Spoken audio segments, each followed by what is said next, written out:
Good evening po sa inyong lahat, mga kapatid sa Panginoon. So we are now in our study on our subject, the church and the rapture. So it is a live video po. Ito po sa ating lugar sa King James Bible Baptist Church, San Vicente, Tarlac City. Nawa po ay nasa maayos kayong kalagayan. Ito po ang inyong lingkod, Pastor Jonathan Pascual. Okay, so bago po tayo mag-start, tayo po muna yung mag-pray. Maglangit muna po tayo. At pangunahan tayo ni Pastor Nick sa panalangin. Okay, tayo po yung manalangin. Let us pray. Dakilang Diyos na malikha ng langit at lupa muli. Panginoon, maraming salamat sa oras po nito, sa opportunity, O God, na ipinagkaloob niyo po para po makapag-aral muli ng iyong mga salita. Nawa, Panginoon, patuloy na kami niyo pong bigyan ng kaunawaan, Panginoon. Especially, Panginoon, sa mga tagapakinig at ang aming pong tagapagturo, Panginoon, patuloy niyo po siyang bigyan ng kalakasan pisikal sa oras po nito at ng wisdom, Panginoon, nang sa gayon ay lubos pong maunawaan ang kanya pong tinuturo sa amin. Maraming salamat po muli. Gabayan niyo po, Panginoon, ang aming pong pag-aaral. In Jesus' name I pray. Amen. Amen. Okay, so before we proceed, define muna po natin kung ano yung rapture. No? What is the rapture? Ano yung rapture? Okay, kung sinabi natin rapture, this is ang meaning po nito ay caught up or catch away. No? Something na kinuha, no, by somebody. So, ang Bible ay ginagamit po niya yung word nito as a thief in the night. Okay? So, rapture is equivalent to the word caught up or catch away. No? Something that will be stolen, no, from somebody. Somebody will steal something. No? Although the word thief is negative, no, it was used to the activity of the rapture by the Lord, as a thief in the night. No? So pag sinabi natin pagnanakaw, ibig sabihin, di ba? Masasaktan tayo because surprise tayo na may bagay na mahalaga na nawala sa atin. Okay, so rapture. Ilang rapture ba sa Bible? Marami po. Maraming rapture na nangyari sa Bible. And I could say that the three major raptures in the Bible is the rapture of the Old Testament saints, the rapture of the New Testament saints, and the rapture of the tribulation saints. Okay. So what is the connection of the church with the rapture? Kung merong rapture na mangyayari, ito ay pagkuha, no, ng mahalagang bagay dito sa mundo ng ating Panginoon. Okay? At ang mahalagang bagay sa mundo ay walang iba kundi ang kanyang mga saints. Okay? Yan ang mahalagang bagay dito sa mundo, ang kanyang mga saints. So there will be about three major raptures. No? Maraming rapture po sa Bible. At isa po doon ay yung pong na-rapture, no? After Jesus Christ resurrected from the grave. Okay? Yung mga nasa hell, no? Nasa paradise, was raptured. And these are the Old Testament saints. Okay, so we have the New Testament saints, wherein it will happen. Okay, it will happen at the end of the church age. No? At the end of the church age. So, yan. So after the Old Testament after the Old Testament po ito, next is the church age. So the event of the rapture will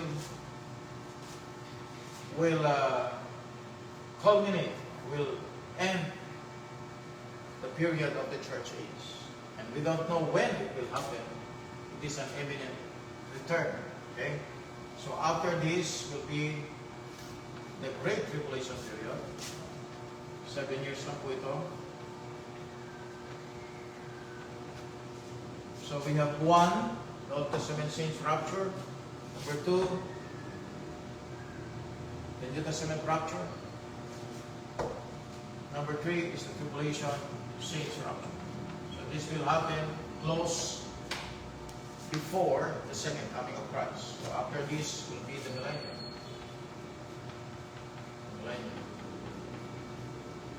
Okay, and so on and so forth. So ito po yung 3 raptures. 1, the Old Testament saints, the New Testament saints, and the tribulation saints. So this is called the post-tribulation rapture. So patapos na yung tribulation, ito yung mangyayari sa time na before the end of the tribulation period. So it's close to the end of the tribulation period. Kaya tinatawag itong post-tribulation rapture. But this time, ito ay mga tribulation saints. This time, okay, are Christians. So ito yung rapture ng body of Christ. Christians, New Testament saints. So this is the rapture of the Old Testament saints. Okay? So yan ang tatlong rapture sa Bible.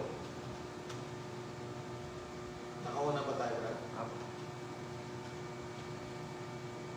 So the 3 raptures in the Bible. The Old Testament saints, the rapture of the body of Christ, the New Testament saints, and then the tribulation. So ilan yan? 1, 2, 3. So 3 raptures sa Bible. These are major raptures kasi nga may mga rapture pang nangyari. At isa po mamaya ay makipapakita ko sa inyo. Okay, so what is now the connection?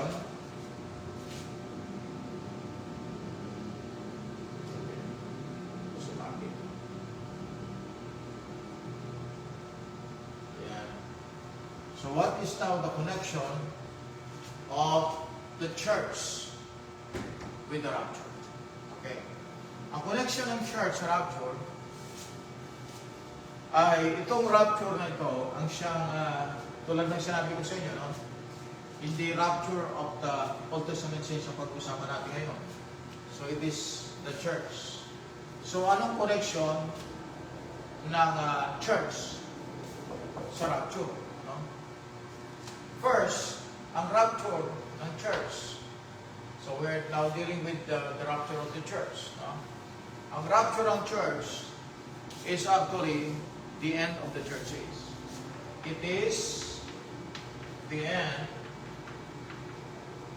of the church age. Okay? So the rapture of the church, kung mararapture ang church, it is also the end of the church age. So wala kang makitang church dito. No? Wala kang makitang church dito. Kung meron kang makitang church dito, yun yung church ng Antichrist. But there is no true church in the time of the tribulation period because they were caught up. They were taken. So rapture means taken, or the taking of God, of the saints. Taken, pagkuha. So, kukunin tayo ng Diyos upang sa ganon, hindi tayo papasok sa tribulation period. The purpose of the rapture is for the body of Christ not to enter the tribulation period. So may mga belief po kasi na tinatawag nilang, kaya ito yung mga beliefs no, tungkol sa rapture. Mayroong mga beliefs na number 1, yung tinatawag nilang mid-trib. The mid-trib. Itong mga mid-trib followers, they said that the church will enter the tribulation period. Okay? Yan ang mid-trib. Alright? Pangalawa, yung tinatawag nilang pre-rat. No? Pre-rat. Pre-rat followers. So itong mga pre-rat na ito, naniniwala naman sila, ang tribulation period ay divided. Okay? Ito yung pre-rat. Pre-rat. Itong period na ito, yung first 3.5 years is the pre-rat. So ito yung great tribulation period. So this will be the Great Tribulation period. Okay? Ito yung wrath ng Diyos, wrath ng Panginoon. So, according to them, yung rapture mangyayari before the wrath of God. Ang tawag dyan ay pre-wrath. So, papasok pa rin ang church sa tribulation period. Our stand is that the church age will end at the rapture. So, there will be no church in the tribulation period. Okay? And example po niyan, sa illustration natin, example dito, no? Example natin makita na ang church ay umalis before the tribulation period ay yung pong buhay din ni John the Beloved. John the Beloved is a type of the body of Christ. No? Siya yung writer ng Book of John. And the Book of John was given for the church. So, no church in the tribulation period. You will see that in Revelation chapter 4. Revelation chapter 4. Okay, check Revelation chapter 4. Alright, Revelation chapter 4, verse number 1. Revelation 4:1. Ibasa lang. Revelation 4, verse number 1. After this I looked, and behold, the door was opened in heaven, and the first voice which I heard was as it were of a trumpet talking with me, which said, Come up hither, and I will shew thee things which must be hereafter. Amen. Narinig po niyo yung word na come up hither. Come up hither. Yan po yung word para po sa rapture. Come up hither. Amen. Ito mo yan sa Revelation 11, Proverbs 25, concerning the Old Testament saints. And here, which concerns the New Testament saints. Okay, so ang type ng church dito sa Revelation 4 ay yung si John the Beloved. Okay, si John. So when John was taken, saan siya dinala? Dala siya sa third heaven. It was taken in heaven. Now you will see that in the book of Revelation, ang church na mention from Revelation 1 to Revelation 3, no? Pero kung makita ang church dyan, church. Churches. But after chapter 4, okay? After chapter 4, so ito yung pinaka-chapter 4. After chapter 4, wala kang makita ang church. So 1 to 3, that is the history of the church. After chapter 4, okay, 1 to 3 is the history of the church. After chapter 4, picture ng rapture, Revelation 4, after rapture. Dito, from chapter 5 to chapter 22, wala na church. Okay? So, yun po yung sinasalarawan ng book of Revelation, chapter 4 sa atin. Okay, another reason, no? You go to 1 Thessalonians chapter 5. 1 Thessalonians chapter 5. And then let's couple it with chapter 1 of 1 Thessalonians. Go to 1 Thessalonians chapter 5. 1 Thessalonians chapter 5 verse 9. 1 Thessalonians chapter 5, verse number 9, For God hath not appointed us to wrath, but to obtain salvation by our Lord Jesus Christ. See that? God hath not appointed us to wrath, but to obtain salvation by our Lord Jesus Christ. O yan ang ginagamit din po ng mga pre-wrath. So ang wrath ng Diyos, hindi lang po siya nagsimula sa time after ng 3.5 years, ng tribulation period. The wrath started here. God hath not appointed us to wrath. Okay? So ang wrath, yung galit ng Diyos, yung quote ng Panginoon, sabi ng Bible, hindi tayo appointed to. We are not appointed to the wrath of God. This is God's wrath. Ito yung quote ng Diyos. Buo ito. The wrath of God. So ang ginawa lang ng mga pre-wrath followers, dinivide nila ito, no? Upang sa ganoon, papasok na naman yung rapture sa gitna ng tribulation period. So we're not appointed to wrath. 1 Thessalonians 1:10, and to wait for His Son, Jesus, Son from heaven, whom He raised from the dead, even Jesus, which delivered us from the wrath to come. So, dineliver tayo ng Diyos from the wrath to come. Now, 2 Corinthians chapter 1, verse 10, 2 Corinthians chapter 1, verse 10 will give us another clear passage para po makita natin mga kapatid. Sabi ng Bible sa verse 10, who delivered us from the so great death, and that deliver in whom we trust that He will yet deliver us. Great death. So, hindi in-appoint ng Diyos ang isang Kristiyano para po sa kapahamakan. Ang tribulation period, kapahamakan ito. So, hindi tayo part nito. Okay, we're not part of this tribulation period. No. Tignan po ninyo yung sequence ng Bible. No? You go to 1 Thessalonians chapter 5. 1 Thessalonians chapter 5. Okay. So, maliwanag po tayo mga sa ating audio. 1 Thessalonians chapter 5. And you will see here, sabi ng Bible, verse number 3.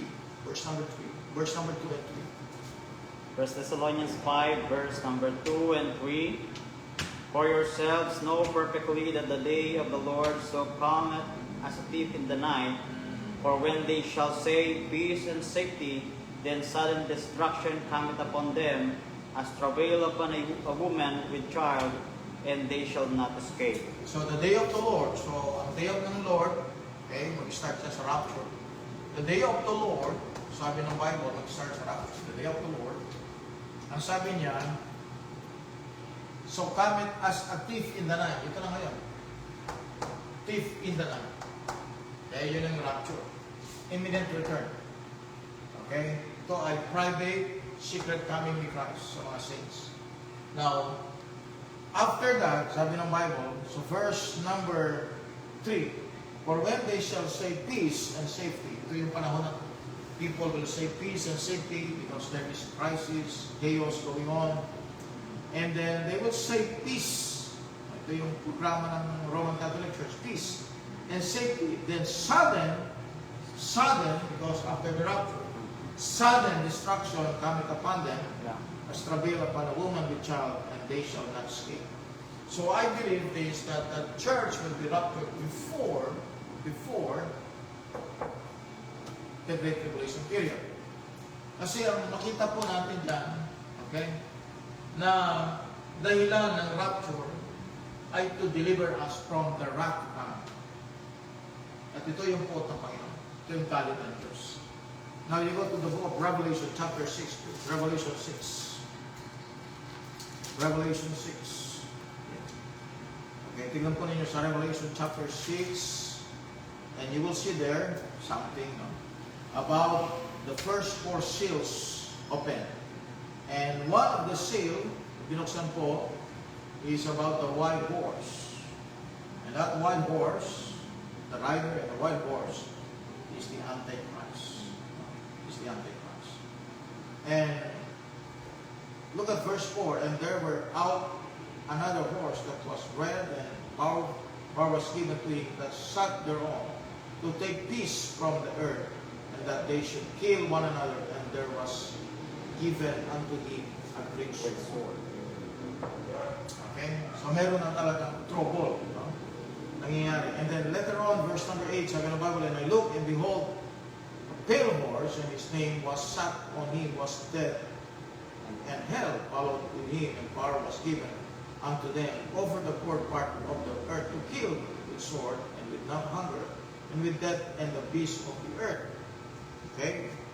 Now, jumping to verse number 16, and said to the mountains and rocks, fall on us, and hide us from the face of him that sitteth on the throne, and from the wrath of the Lamb. So, binabanggit po yung coming, yung white horse. So, yun ang start po ng tribulation period, the Antichrist. Okay? So, we believe, no? God, hindi tayo in-appoint yung church, hindi in-appoint ito.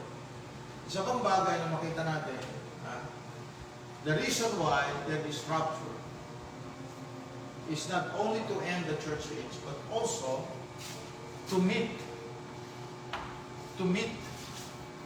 for the very first time, to meet the bride and her groom. No? So, una ang gagawin ng Diyos is the church will be glorified. The church will be glorified. Okay, the church will be glorified. Because ang purpose nito is to prepare the church to be Christ's bride. Okay? Now we go to the book of Ephesians chapter 5. Ephesians chapter 5. So ito po yung connection ng rapture sa church. Ang purpose nito is, ang purpose ng church, ang purpose ng rapture sa church is to glorify the church. The church will be glorified. It will be glorious. It will be a glorified bodies of believers. Okay?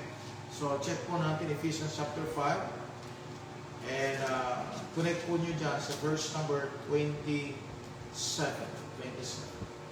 Ephesians 5 verse number 27, that he might present it to himself a glorious church, not having spot or wrinkle or any such thing, but that it should be holy and without blemish. Okay? See? So, yung rapture pala ends the church age. And also, this is the way that the church will be glorified. So, i-glorified sila according to the Bible, Romans chapter 8. Check natin Romans chapter 8. Romans chapter 8 and 1 Corinthians 15. Romans chapter 8. Romans chapter 8. Okay, ito sabi ng Bible. So, verse number 15 up to verse number 17. Romans chapter 8 verse number 15 to 17. For ye have not received the spirit of bondage against to fear, but ye have received the spirit of adoption, whereby we cry, Abba, Father. Amen. The Spirit itself beareth witness with our spirit that we are the children of God, and if children, then heirs of God, and joint heirs with Christ. So if so be that we suffer with him, that we may be also glorified together. See the word glorified there? Amen. That's the heavenly body. You're going to have a heavenly body. At ito po yung pinakita ng Bible sa 1 Corinthians chapter 15. 1 Corinthians chapter 15, verse number 52. In a moment, in the twinkling of an eye, at the last trump, where the trumpet shall sound, and the dead shall be raised incorruptible, and we shall be changed. For this corruptible must put on incorruption, and this mortal must put on immortality. So when this corruptible shall have put on incorruption, and this mortal shall have put on immortality, then shall be brought to pass the saying that is written, death is swallowed up in victory. So, yung mortal bodies, magiging immortal bodies. So, yung earthly bodies will become heavenly bodies. So, ang purpose ng rapture is for the church to be glorified. So, merong glorification mangyayari. Right? Romans chapter 8, then 1 Corinthians chapter number 15. Okay. So, mapapansin po ninyo, okay, yung salitang us and we. Alright? We, us, binabanggit sa Bible. Everyone. So, we have the word, dito na lang natin. Yung word na us, we, our, everyone. Ito'y connection, ito'y connected doon sa church na lahat ng mga believers walang maiiwan. Walang maiiwan because the word na us, we, sabi naman, we shall be changed. Yun po yung lahat ng mga believers. We shall be changed. Our body. Sa Philippians chapter 3, Philippians chapter 3. Okay? So ito ay isang parang gathering ng mga believers into one body. So we are now body, pero tayo ay spiritual pa lang. No? Someday this body will become, okay? Philippians chapter 3. Tayo sa verse number 20 and 21. Philippians chapter 3, verse number 20 to 21. For our conversation is in heaven, from whence also we look for the Savior, the Lord Jesus Christ, who shall change our vile body, that it may be fashioned like unto his glorious body, according to the working whereby he is able even to subdue all things unto himself. Amen. So that means that wala pong hindi mag-glorify. No? So all of us, all Christians, whether ito po ay isang backslider Christian, unfaithful Christian, Christian na hindi na natin sa church will be glorified. Okay, so walang maiiwan. Yung sinasabi nila na yung magiging unfaithful sa Diyos will go to the outer darkness, that's a wrong teaching. The church is the composition of the saved believers, whether Jew or Gentile. They're united into one body. So tayo pong lahat ng likas will someday face the judgment of God. Pero ito po ay positive ito. Bagaman ito po ay judgment seat of God, it is positive one. Because everyone, ibig sabihin lahat tayo likas. Romans 14, first John muna po tayo, tungkol po doon sa glorification. First John chapter number 3, sabi ng Bible sa verse 3, Beloved, now are we the sons of God, and it doth not yet appear what we shall be, but we know that when He shall appear, that's the rapture, we shall be like Him, or we shall see Him as He is. We shall be like Him. We shall be like the Lord Jesus Christ. We. Okay. Us. Our. Everyone. So ito po ay nagsasabi na lahat ng ligtas, kasama dito po sa promise na ito. Okay? Kaya nga po, naniniwala ako na ang church will never enter the tribulation period. Amen. It will not. Okay? Now, we go to the book of, yung binanggit ko kanila. So, first John po ito, Romans 14, please. Romans 14. Romans chapter 14. Romans 14. Okay, and then 2 Corinthians chapter 5. Come on, you go to Romans chapter 14. Ang tinuko ko lang po dito yung word na everyone. Romans 14, verse 12. Romans 14, verse 12. Romans 14, verse number 12. So then every one of us shall give account of himself to God. Okay? Every one of us shall give. So we will going to be judged. Everyone. Alright? Everyone. Lahat tayo. So it means after the church age, it's because of the rapture. After the church age comes the tribulation period. And this time, period of tribulation, we are done. We are done. Wala na tayo, nasa langit. Okay? Pinicture yan ni John the Beloved sa Revelation chapter 4, after mentioning chapter 1 to 3 about the local church. After chapter 4, you will never see church in the book of Revelation. After chapter 4. Because that is already the time of the tribulation. Okay, now, so what else we will see? Number 3. Anong koneksyon ng church sa rapture? Number 3. This is the meeting of the bride. First time, meeting of the bride. Okay? And her bridegroom. Okay? So this is the first meeting. So hindi pa natin nakita ang Panginoon physically. This is the first meeting. When? When we shall see Him. When we shall see Him. When He shall appear. And we shall see Him. Kailan po yun? When the trumpet will sound. Kailan po yun? Sa 1 Thessalonians chapter 4. When every one of us will be caught out, okay, and meet the Lord in the air. That is the rapture. So the meeting of the bride and her bridegroom. First time, no? First time.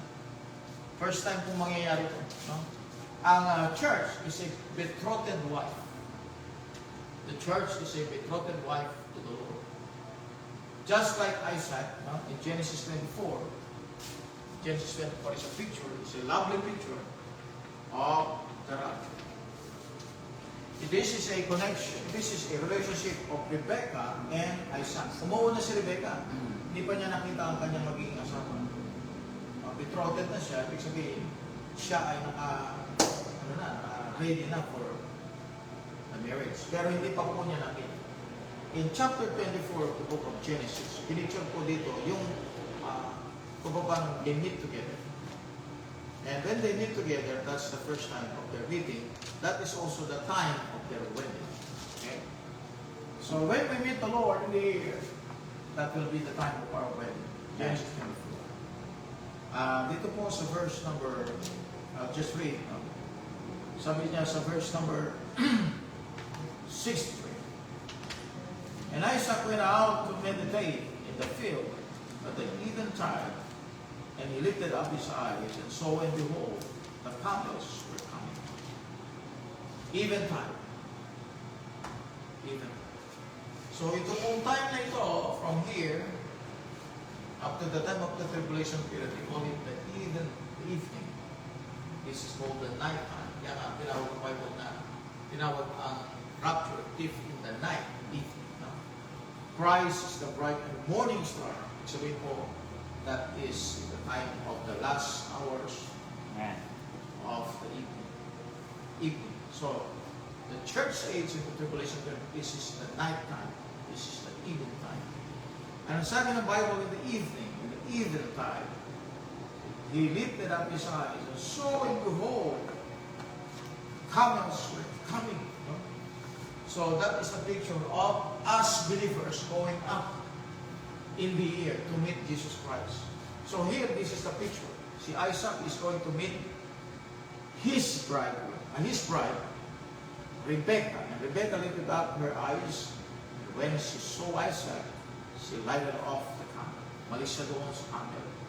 So that is the picture of the meeting in the air. Verse number 65, where she had said unto the servant, what man is this that walketh in the field to meet us? So they are meeting halfway. Parang tayo po, mga kapatid, they're going to meet halfway. Si Christ will go down from heaven, and tayo naman, aakyat po tayo pumunta sa heaven. So we're going to meet halfway. Now, verse number 64, and Rebecca lifted up her eyes, and when she saw Isaac, ito po yung Titus 2:13, di ba? Looking for that blessed hope and the glorious appearing of our great God and Savior Jesus Christ. We're going to see the Lord face to face. And when she saw Isaac, she lighted off the camel, for she had said unto the servant, what man is this that walketh in the field to meet us? The servant had said it. So ang servant dito pictures that's Israel, Elizar. He pictures the Holy Spirit. And the servant had said, it is my master. Therefore, she took a veil, covered her face, and covered herself. So, yan ang picture ng kasalan, di ba? Nangyayari sa kasalan. May nakatakip sa mukha. Ang babae. And the servants told Isaac all things that he had done. So that is the time of the church age. Yun yung work ng Holy Spirit. Kinuwento ng Holy Spirit, okay, kinuwento ni Elizar, lahat nangyari, kung paano niya nakakuha yung bride. Yun naman po yung typology ng typology ng Holy Spirit working to find the bride of Christ. So, natagpuan niyo yung bride is going to meet the Lord in the air. That's the reason why itong chapter 24 ng book of Genesis ay isang picture ng rapture. Okay, picture po ng rapture ito. Look at verse 67. And Isaac brought her into his mother Sarah's tent and took Rebekah, and she became his wife. And he loved her, and Isaac was comforted after his mother's death. Mother's death. Anong pinipicture ni Sarah? Old Testament. Mother's death. Anong pinipicture ni Rebekah? The church age. Amen. Okay? And then sabi ng Bible, and Isaac brought her into his mother Sarah's tent. So kung ang tent na yon ay Israel, sabihin, Israel and the Gentile. meet together in the time of the churches. Yan yung body of Christ. So, body of Christ po mga kapatid is not a local church. Hindi po ito yung Iglesia ni Cristo, tinayo ni Manalo 1914. Hindi rin ito yung Baptist. Ito ay isang spiritual body. Amen. Those believers say they're baptized into this body. Tawag natin yan, the body of Christ, Colossians chapter 1. No? Now, so sa tribulation period, the church will not enter.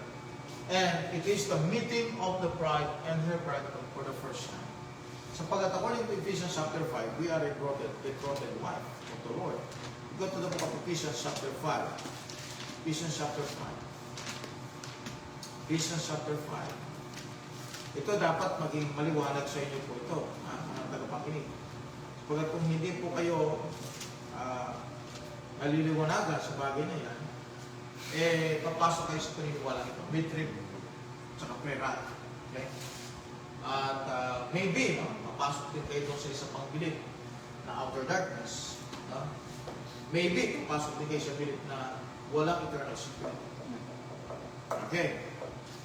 Ephesians chapter 5. Ano sabi ng Bible? Basahin mo lang, Brad, sa verse number 27 up to verse number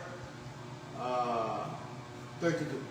Ephesians chapter 5, verse number 27 to 32, that he might present it to himself a glorious church, not having spot or wrinkle or any such thing, but that it should be holy and without blemish. So ought men to love their wives as their own bodies. He that loveth his wife loveth himself. For no man ever yet hated his own flesh, but nourisheth and cherisheth, even as the Lord the church. For we are members of his body, of his flesh and of his bones. For this cause shall a man leave his father and mother, and shall be joined unto his wife, and they two shall be one flesh. This is a great mystery, Yeah. but I speak concerning Christ and the church. So the body of Christ will join Jesus Christ, the bride. So this is the wife. Sino yung pinaka-wife ng body of Christ? Okay? Lagi mo kung this is Jesus Christ. Yan. May teaching na Baptist tradition. Sabi nila yung kakasal daw ay yung Baptist. Pero talagang ikakasal, according to the Bible, is the body of Christ. That is the wife of the Lord Jesus Christ. Amen. We go to Revelation 19. Revelation 19. Revelation 19. Let's go to the book of Revelation, chapter 19. Look at verse 7. Let us be glad and rejoice and give honor to him. For the marriage of the Lamb is come, and his wife made herself what? Ready. Sabi sa verse 8, and to her was granted that she should be Finally. arrayed in fine linen, clean and white, for the fine linen is the righteousness of saints. He said unto me, right blessed are they which are called unto the marriage of supper of the Lamb. He said unto me, these are the true saints. You are blessed to be part of the marriage of the Lamb. So ikakasal ito bago kay Jesus Christ. Kailan po yun? Tulad po nito, the meeting of the bride and her bridegroom is in the rapture. Rapture. So yung meeting ng body of Christ at yung Panginoon will be in the rapture. Amen. So yan ang purpose ng bagay kay rapture. To meet the first time the bride. To meet first time the bridegroom. No? Yung body of Christ will meet the bridegroom. Okay? Amen. So ang Israel ay nilalarawan sa Sarah. Sino yung asawa ni Sarah? Si Abraham. So Abraham is a picture of, or a type of God the Father. So ang wife ng God the Father is Israel. Okay? Tanda natin yan ha. Ang wife ni Christ ay walang iba kundi yung body of Christ. At dito po, okay, makita natin, si John the Baptist ay hindi part ng body of Christ. Siya po ay friend of the bridegroom. Mm. It's not part of the body of Christ. Okay, now, Kung tayo po doon sa, meron kasi ako naisip ko rin.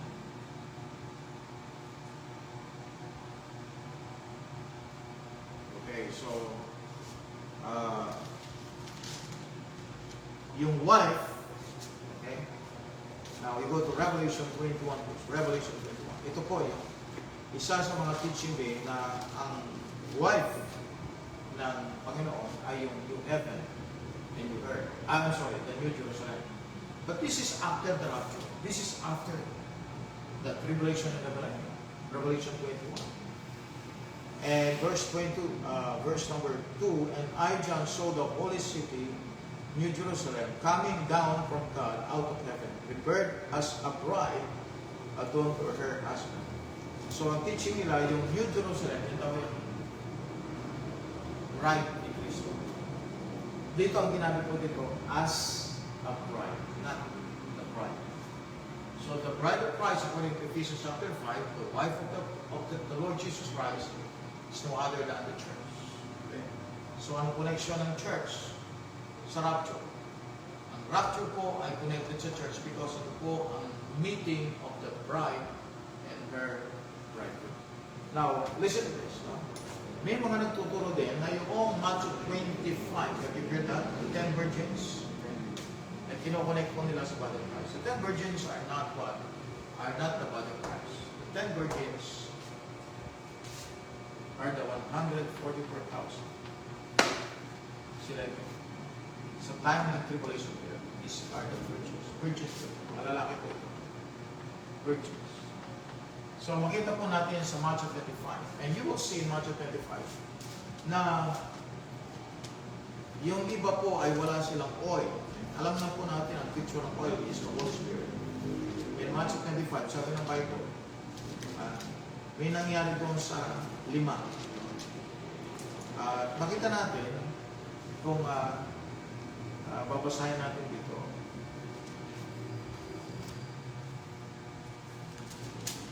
Okay? Yun, chapter 25 verse 1. Then shall the kingdom of heaven be likened unto 10 virgins, which took their lamps and went forth to meet the bridegroom. To meet the bridegroom. Here, may meeting din ang bridegroom. Ang nag-meet dito, walang iba kundi yung mga virgins. Pero kung makikita natin, yung bridegroom dito po, tapos na ang kasalan. Tapos na. Kinasal na siya doon sa kanyang bride. So itong mga virgins na ito, sila yung mga alalay sa kasalan. They are not part, they are not going to be the ones that will be married to the bride. Groom. Kasal na. Naabay ito nga. And 5 of them were wise and 5 were foolish. They that were foolish took their lamps and took no oil with them. But the wise took oil in their vessels with their lamps. While the bridegroom tarried, they all slumbered and slept. And at midnight there was a cry made, Behold, the bridegroom cometh, go ye out to meet him. Then all those virgins arose and trimmed their lamps. The foolish said unto the wise, Give us your oil, for our lamps are gone out. But the wise answered, saying, Not so, lest there be not enough for us for you, but go rather to them that sell, and buy for yourselves. While they went to buy, the bridegroom came, and they that were ready went into him, with him, to the marriage, and the door was shut. Afterward came also the other virgins, saying, Lord, Lord, open to us. And he answered and said, Verily, verily, I say unto you, I know you not. But therefore, for you know neither the day nor the hour wherein the Son of Man will be. Amen. So, ang chapter 24 is not the rapture. It is not the rapture of the church. It's actually this time. It is about the second coming of Christ. Okay? So, yung 10 virgins, that's the tribulation period. So, huwag mong ilalagay dito yun. Kasi nga, lilitaw na yung 5, wala silang oil. Ibig sabihin, ang save sila. Lahat ng mga anak ng Diyos dito saved. Because all of them have the Holy Spirit. So, you cannot apply Matthew 25 dito sa time ng church age. This in the time of the tribulation period. Okay, so ano ang purpose ngayon ng rapture? No? It is end of the church age. It is the church wherein, it is the time wherein the church will be glorified. Thank you for coming, brother. It is also the meeting of the bride and her bridegroom. And number four is this. Okay? Number four is this. It is the time it opens or it starts, okay, the event of the judgment. It opens the time of the event of the judgment seat of Christ. Okay? Judgment seat of Christ. Para saan ito? No? Para sa lahat ng Kristiyano yun. 2 Corinthians chapter 5 verse. So, mangyayari po ang judgment seat of Christ after the rapture. So, hindi po magsisimula ang judgment seat of Christ walang rapture. Kaya nga, ang rapture po connected sa body of Christ, connected sa church. Bakit? Ito kasi ang magbubukas para sa panibagong event na tinatawag natin judgment seat of Christ. Go to the book of 2 Corinthians chapter 5 verse. 2 Corinthians chapter 5. Show you na ito'y connected sa church. 2 Corinthians chapter 5. Okay? You go to verse number 2 Corinthians chapter 5. You go to verse number 10 and 11. 2 Corinthians chapter 5, verse 10 to 11. For we must all appear before the judgment seat of Christ, that everyone may receive the things done in his body, according to that he hath done, whether it be good or bad. Knowing therefore the terror of the Lord, we persuade men, but we are made manifest unto God, and I trust also are made manifest in your conscience. So the word we there are all Christians. We. Yun yung everyone sa Romans 14. Okay? Yung we. At yung we, pwedeng ito ay carnal Christian, backslider na Christian, unfaithful na Christian. Yung we na yan, lahat yan. Lahat ng saved. Actually, kung makita po natin, may terror sila na nararanasan. Nararanasan nila yung terror. Ano sabi ng Bible dito? Verse 11, knowing therefore the terror of the Lord. Why they're afraid of the Lord? Why they are afraid of the terror of the Lord? Because not all believers in the churches are what? Faithful. Kaya sa judgment seat of Christ, may takot ang tao sa mangyayari sa kanila. Of course, hindi para pumunta sa impyerno, kundi may takot sila na ma-expose sila doon na sila po ay unfaithful. Kaya nga po sa 1 Corinthians 3, hindi na natin babasahin yun, yun po yung sorting out of the works of men. Kaya mayroong precious stone, silver, gold, and then hay, wood, and stubble. Yan po ay quality ng service ng isang Christian. Okay? So, naintindihan po natin, the rapture opens the judgment seat of Christ. Kaya, after the rapture, ang susunod, the judgment seat of Christ. So, dito mangyayari this time. So, yung judgment seat of Christ will happen after the rapture. So, ito po yung mahalagang event para sa Christian. Okay? So, lahat po ng Christian will appear in the judgment seat of Christ.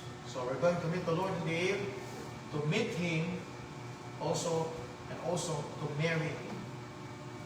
This is also about we're going to pass through the judgment seat of Christ. So this time is very important, connected to the church, because it ends the church age. It also glorifies the saints, and it also meets the bridegroom, and it's also the start of another event, which is called the judgment seat of Christ.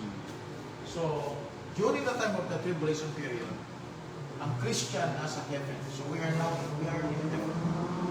So lahat ng saints, all the saints is in heaven. So lahat ng saints nandito. Mga saints, New Testament saints. Okay? Except the tribulation saints. So we have the Old Testament saints, New Testament saints. So habang dito po ay may tribulation period, ang mga saints nasa heaven. Verses 1 in chapter 4, please. Kaya naniniwala tayo na hindi papasok ang Christian sa tribulation period. Verses 1 chapter 4, please. verse 16 to 18. 1 Thessalonians chapter 4, verse number 16 to 18. For the Lord himself shall descend from heaven with a shout, with the voice of the archangel, and with the trump of God, and the dead in Christ shall rise first. Then we which are alive and remain shall be caught up together with him in the clouds to meet the Lord in the air, and so shall we ever with the Lord. Wherefore comfort one another with these words. Okay, so this time, sabi ng Bible, comfort one another with these words. Bakit? Sapagkat kung saan nandun ang Panginoon, nandun tayo. John 14 verse number 1, di ba? To verse number 6. Nandun ang Panginoon, nandun tayo. Lahat ng ligtas, nandun tayo. So this is what we call the church is triumphant. Triumphant. Okay? While here, the church is militant. Militant. Sila ang militant. The church is militant. Sabihin, lumalaban. Lumalaban tayo dito eh. Lumapakpak tayo. Nalabanan natin yung spiritual warfare as a body of Christ. Habang tayo nasa lupa, we are fighting the spiritual warfare.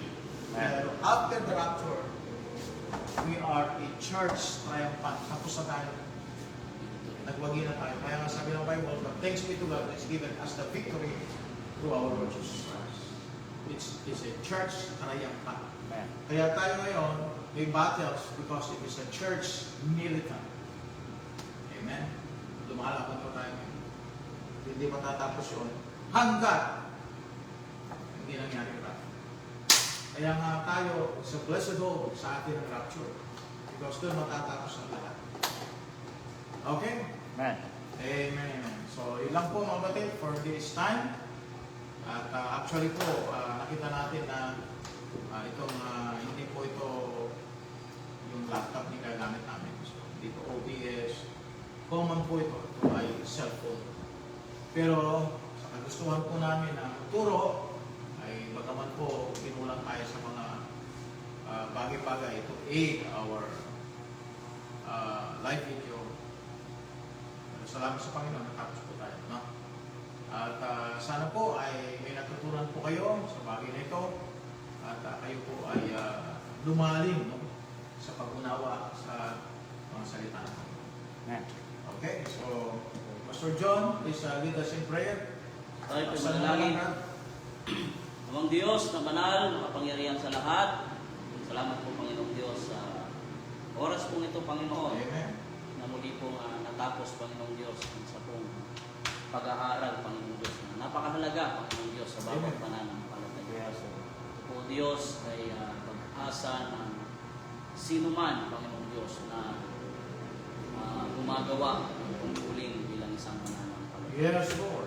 Kaya po, Diyos, kami po ay papasalamat sapagkat kami po ay bigyan mo, Panginoong Diyos, Tama po.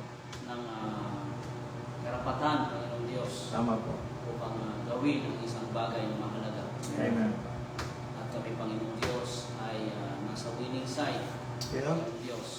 Someday, Panginoon, Yeah. kami po ay magiging tagumpay, Panginoong Diyos. Yes, Lord. Kaya po, Panginoong Diyos, sa iyo muli kami, Panginoong Diyos, kumakapit, umaasa, Panginoon, Yes, Lord. na patuloy, O Diyos, nabigyan niyo po kami ng courage, Panginoong Diyos, upang magpatuloy, Panginoon, Yes. upang gampanan, O Diyos, ang aming tungkulin bilang isang mananampalataya. O Diyos, sa susunod pang panahon, Panginoong Diyos, na kami Amen. muli ay sama-sama mag-aral, Panginoong Diyos, ng iyong salita. Sana po, Panginoong Diyos, maging po ang mga masugid na taga-subaybay, ang mga KJB believers of Diyos, ay patuloy na tulungan niyo po sila, Panginoong Diyos, na dalhin, Panginoon. At kami po, Panginoong Diyos, ay samahan, Panginoon, sa isa pong pag-aaral. Yes, Lord. O Diyos, tinatagubilin po namin lahat ng ito sa pangalan ng aming Panginoon Jesus. Amen. Amen. Alright, so shout out po tayo. At natapos po yung ating Bible study. So, Amen. alamin natin po yung mga nagalaw. Manood ngayon. Okay, so shout out kay Brother Dax Baharde. Amen. Amen. Brother Magnom Mandal, Brandon Erenilia, Ron Marciano, Jima Ermitanyo, Sister Mariel Castañeda, Ranil Clark Tabios, Isagani Peralta Reyes, Lobelia Daulo Patungan, Johnny Manuel Alfonso, Nolan Panta Maroto, Gail Daddy Nipa, Saved by Grace Yumi, Kati Lumawig, Alili Mari, Cesar Asar Alcantara, Amen. Mela Dabukol, si Syra Nicole Ilgario, Fellow Believers Baptist Bible Believers. Amen. At maging po si Brother Francis Vicente, Amen. Jeff Taponsalan, Wow.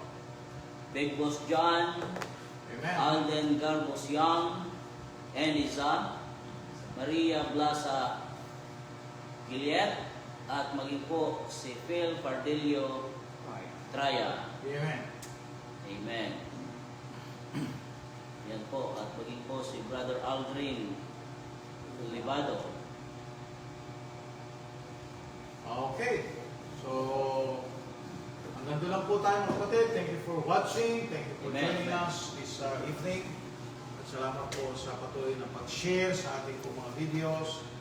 Support po sa ating KJB by prayer. And sa inyo pong presence every time na tayo po may Bible study ay napakalaking encouragement po sa inyo dito. Nawa po magpatuloy tayong lahat hanggang sa kanyang muling pagbabalik. Amen. God bless po sa inyo. Amen, amen. Okay, please like, share, and follow our Facebook page. Gayon na din po sa ating YouTube channel. Paki-subscribe na po kung hindi pa kayo nakapag-subscribe. Nang sa gayon kayo po ay maging updated sa lahat po ng ating latest videos. Okay, once again, good morning, good afternoon, and good evening. Real KGB Believers now signing off. Signing off. God bless po sa inyo.